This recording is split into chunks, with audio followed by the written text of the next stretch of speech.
Hi everyone! Today I want to talk about my personal philosophy around food. Specifically, the pervasive concept that we shouldn't label foods as good or bad.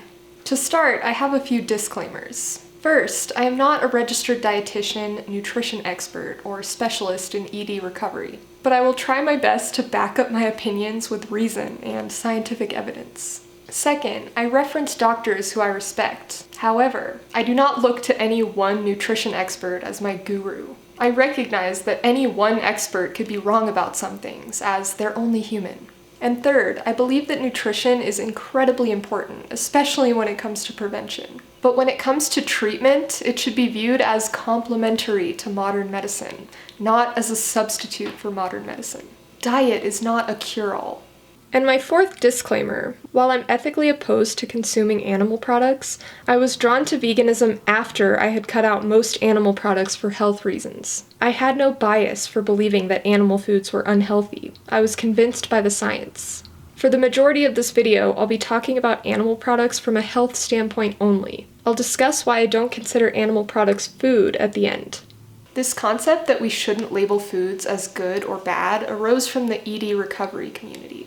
It's important for those who are prone to restrictive eating disorders such as orthorexia, which is an unhealthy obsession with clean eating, to understand that food should not be viewed in such a black and white way. If you choose to go hungry instead of eating a meal prepared by someone else because it doesn't meet your rigid standards, for example, it contains oil or processed sugar, or it's not organic, you might have a problem. It is generally healthier to eat something impure than to go hungry. If you have the choice between eating a donut or skipping breakfast altogether, you'll probably feel better and be more nourished if you eat the donut.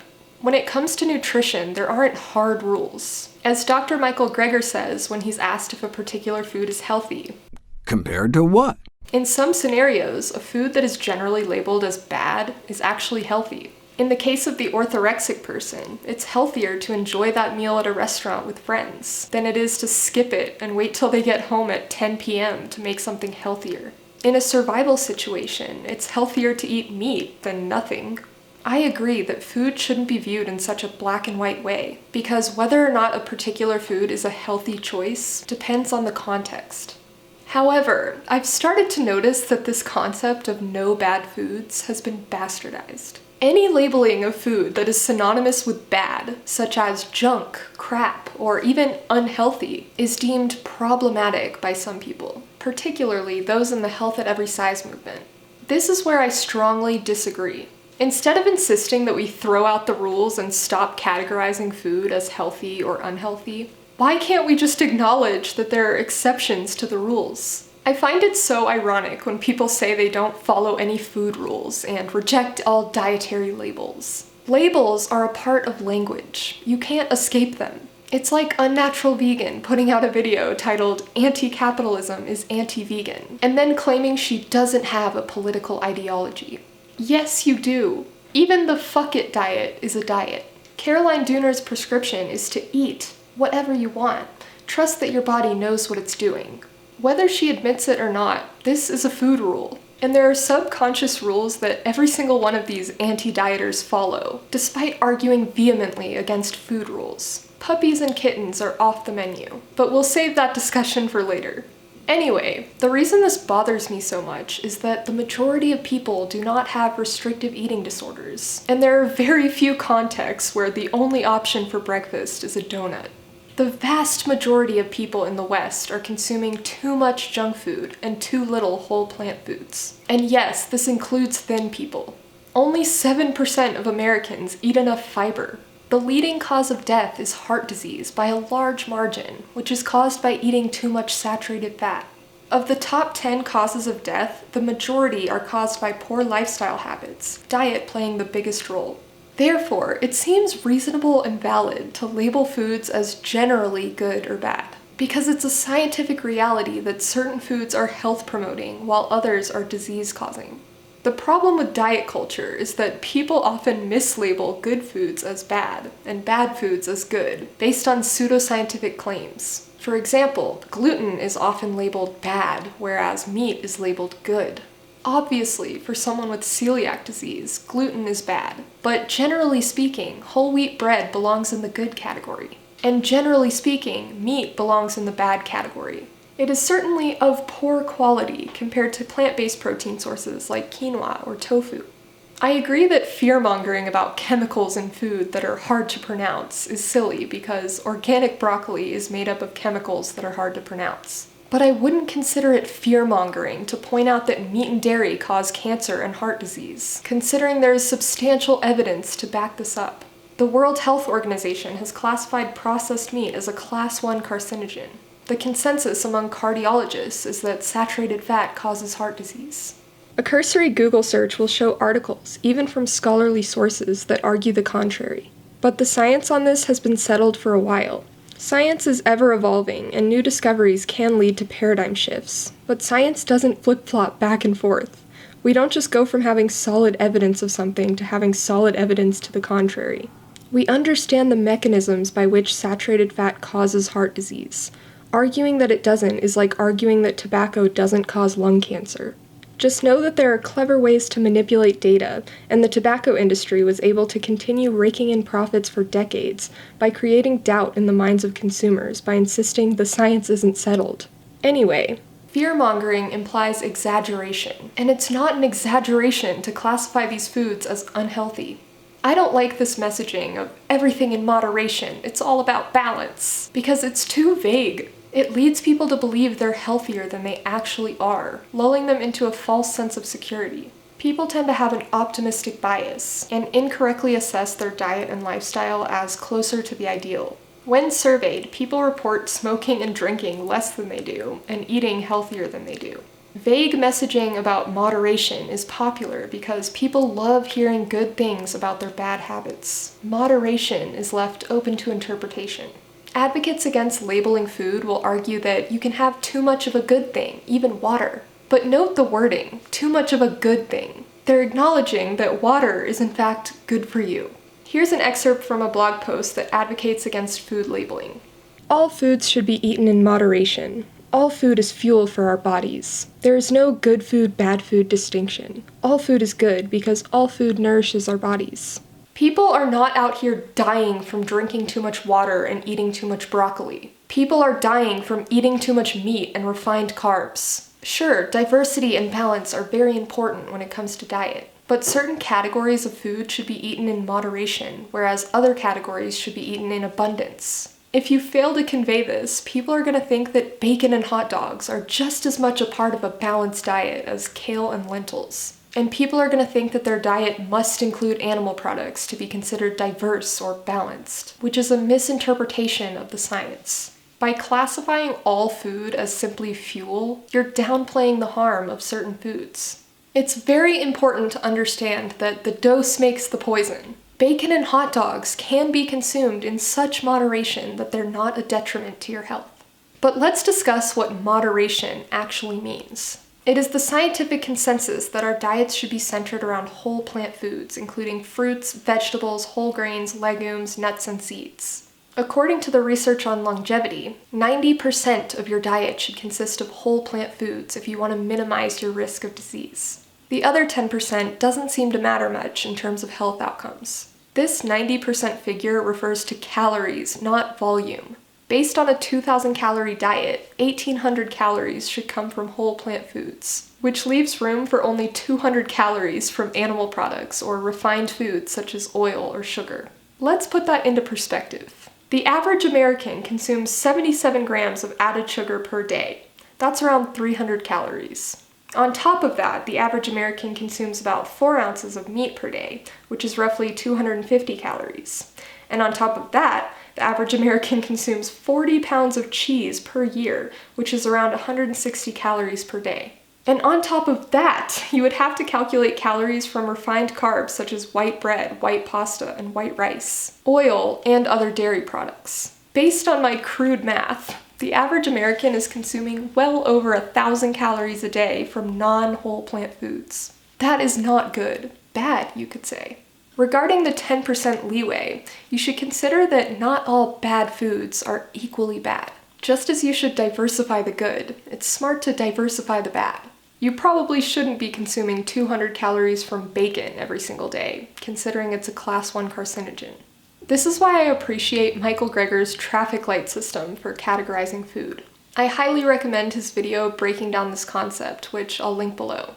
In short, green light foods are whole, unprocessed plant foods. Yellow light foods are processed plant foods and unprocessed animal foods. Red light foods are ultra-processed plant foods and processed animal foods. He defines processed as bad stuff added or good stuff taken away. Looking at red light foods, processed meat is meat that has been preserved by smoking, curing, or salting, or has added chemical preservatives. Examples of processed meats include bacon, sausage, jerky, deli meats. Also, cooking meat at high temperatures produces heterocyclic amines and polycyclic aromatic hydrocarbons, which are carcinogenic. An example of an ultra-processed plant food would be hydrogenated vegetable oil.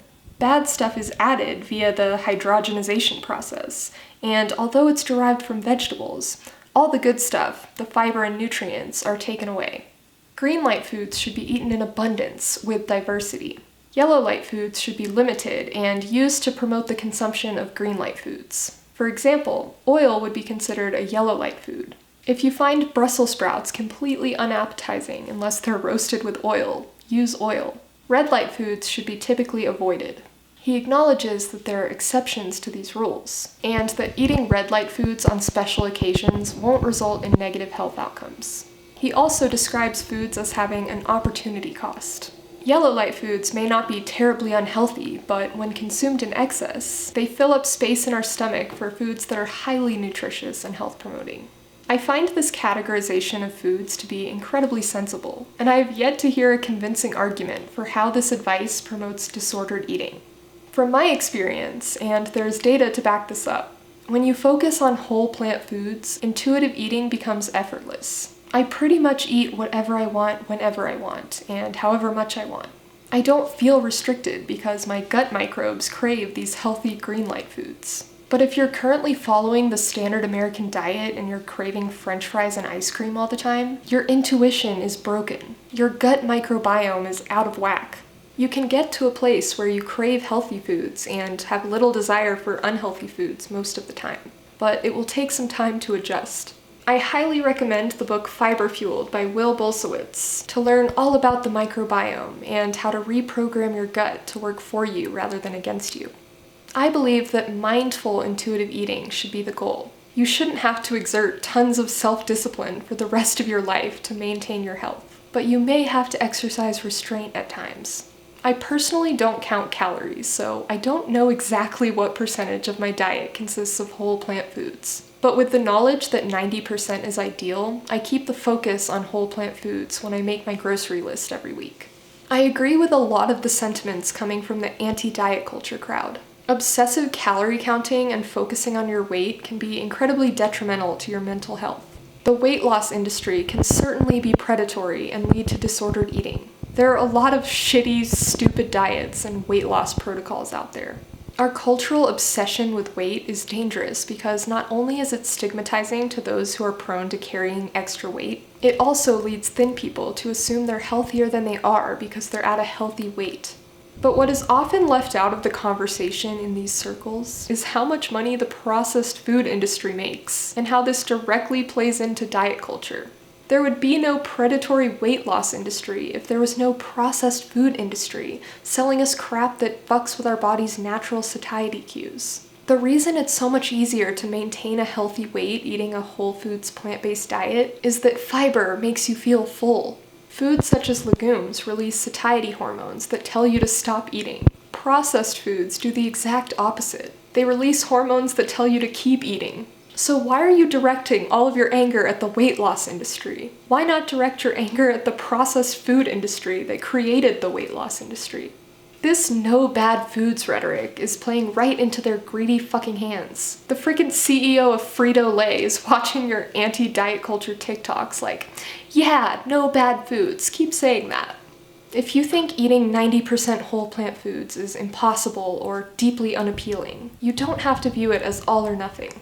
Let's say you're currently eating 20% whole plant foods. You can reduce your risk of disease significantly by aiming for 70%.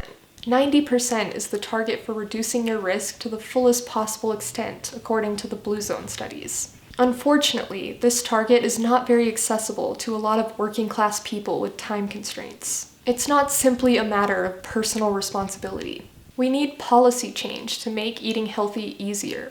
But in order to make necessary policy changes and reverse these awful diet-related disease trends, it's important for the public to be aware of the risks associated with certain foods. And this no bad foods rhetoric doesn't really help increase awareness. It seems to be enabling people to continue living in denial of their own risk and misleading others about nutrition science. Here's another excerpt from that blog post we looked at earlier.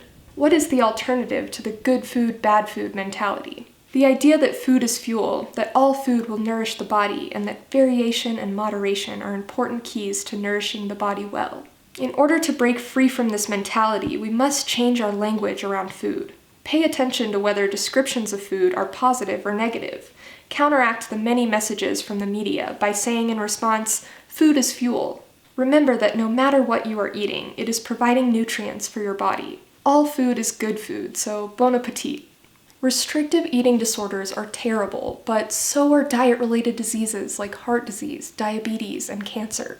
We should be crafting our messaging in a way that acknowledges both. HAES advocates often overstate the problem of restrictive eating disorders relative to cancer, diabetes, and heart disease, and downplay the risk of diet-related diseases. They act like the phrase junk food causes disordered eating. We can acknowledge that junk food is junk food and also not be afraid of it. I eat junk food sometimes, and I don't feel bad about it. But at the same time, I recognize that it's generally not healthy. I don't think the solution to restrictive eating disorders is to pretend that junk food doesn't exist. That doesn't seem like true recovery to me. Also, they act like restriction is inherently bad.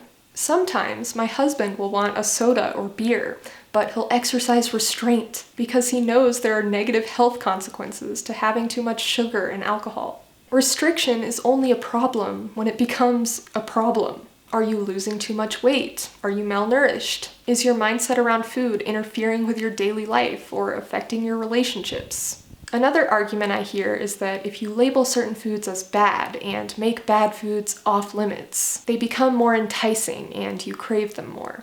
Like, sure, there might be some validity to this argument, but it's also true that if you stop eating sugar for 2 weeks, you stop craving it because your gut microbiome changes and you've essentially starved the microbes that feast on processed sugar. Personally, I can attest. Also, salmon is something I used to love, and it's one of those few animal foods that doesn't really have a vegan replacement in terms of taste and texture. But I haven't eaten salmon in over 10 years, and I don't crave it at all. The point is, you crave what you eat on a regular basis, and by changing your habits, and dare I say, restricting certain foods, you can change your cravings. Lastly, I want to talk about this notion that we shouldn't moralize food. I 100% agree with this sentiment when it comes to vegan junk food. If you want to eat a Beyond Burger with potato chips and Ben & Jerry's non-dairy ice cream, I don't think your choices are any less moral than someone eating a big salad with a baked potato and banana ice cream. Your physical health, body size, or fitness level have nothing to do with your moral character. But when it comes to animal products, your food choices are absolutely a moral issue.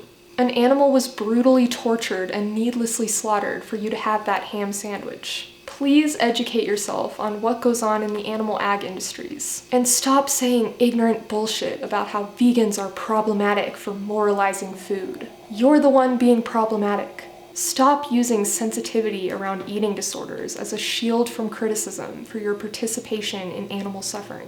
It's like J.K. Rowling using her experience with domestic abuse as a shield from criticism for her transphobia. Cut that shit out. Don't be transphobic. Don't be speciesist. And please, for the love of God, stop making YouTube videos and Instagram posts about how you finally have a healthy relationship with food now that you quit veganism. All these people on social media claiming that reintroducing animal products was necessary to heal their relationship with food are propagating a harmful lie. This is not a healthy relationship with food. This is a fucked up, psychotic, and oppressive relationship with other sentient beings. Veganism is not a diet. That's not to say that a plant-exclusive diet is not a diet, but that veganism is not a diet. It is an ethical stance against the exploitation of animals. Just as dogs and cats are off the menu, cows, pigs, chickens, and fish should be off the menu, as there's no morally relevant difference between them. There are other sources of protein, omega-3s, and B12. There are other sources of comfort and ways to embrace culture. In the context of our modern world, where plant-based alternatives are abundant, animal products should be off the table completely. In my book, they're not yellow or red light foods, they're simply not food. Thank you so much for watching. This video has been a long time coming. It was actually on my original list when I started this channel 3 years ago. So leave a comment down below and let me know what you think. Alright, peace out.